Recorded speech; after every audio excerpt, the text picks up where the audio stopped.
ప్రభుత్వంలో చంద్రబాబు నాయుడు గారు ముఖ్యమంత్రి అయిన రోజు నుంచి తిరుపతి పరువు ప్రతిష్ట ఎలా దిగజారుస్తున్నారో లడ్డూ విషయంలో చూసాం.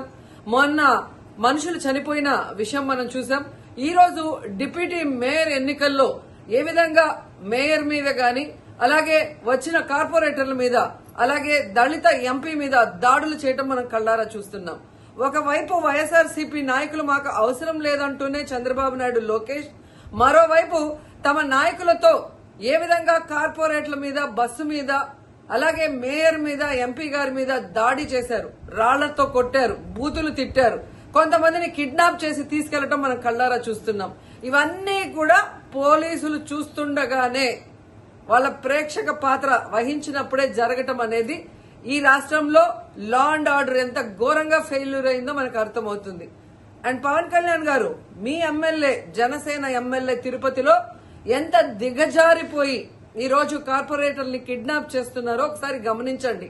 నిజంగా మీరు చెప్పుకున్నట్టు చంద్రబాబు నాయుడు, లోకేష్, పవన్ కళ్యాణ్ మాకు 93% సీట్స్ వచ్చినాయి మొన్న ఎమ్మెల్యే, ఎంపీ ఎలక్షన్ లో అన్నారు. మీది ఈవీఎం గెలుపు అని అందరూ కూడా అనుకున్నారు.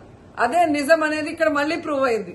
ఎందుకంటే నిజంగా ప్రజల ఓట్లతో మీరు 93% సీట్లు సంపాదించుంటే ఈ రోజు ఒక డిప్యూటీ మేయర్ పోస్ట్ కి ఇంత రాద్ధాంతం చేసి, ఈ విధంగా రౌడీజం, గుండాయిజం చేసి కిడ్నాప్ చేయాల్సిన అవసరం ఉందా అని నేను అడుగుతున్నా.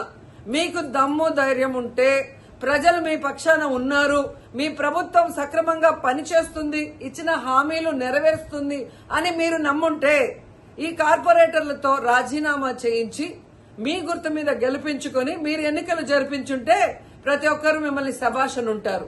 కానీ ఇక్కడ జరిగే ఒక డిప్యూటీ మేయర్ ఎన్నికలకే ఈ విధంగా ఒక మహిళని చూడకుండా మేయర్ ని ఏ విధంగా హ్యూమిలేట్ చేస్తున్నారు, ఆమె మీద దాడి చేస్తున్నారు, అలాగే ఒక దళిత ఎంపీ గురుమూర్తి గారి మీద ఎలా బూతులతో తిట్టి దాడి చేస్తున్నారో టీవీలో అందరూ గమనిస్తున్నారు. సో మీరు ఫెయిల్యూర్ అయ్యారు.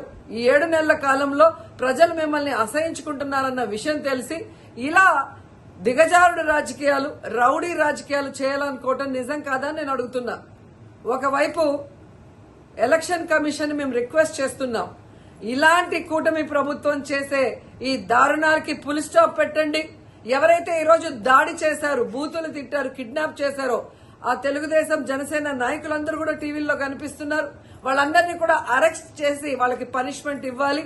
అలాగే ఎన్నికలు, డిప్యూటీ మేయర్ ఎన్నికల్ని ప్రజాస్వామ్యబద్దంగా నిర్వహించాలని ఈసీని డిమాండ్ చేస్తున్నాం.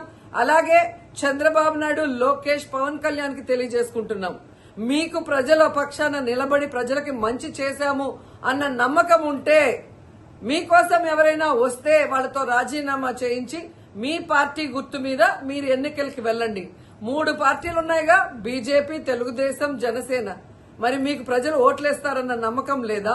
లేదా ప్రజాబద్దంగా గెలిచిన కార్పొరేటర్లతో మీరు రిజైన్ చేయిస్తే వాళ్ళు గెలుస్తారన్న నమ్మకం లేదా అని ప్రశ్నిస్తున్నాను.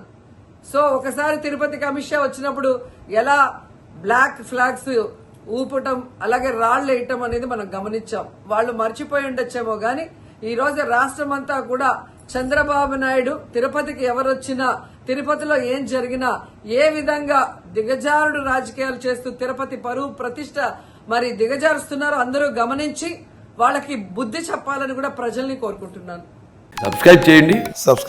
Please do subscribe to. Please like, share and subscribe to top Telugu TV. Top Telugu TV. Top Telugu TV.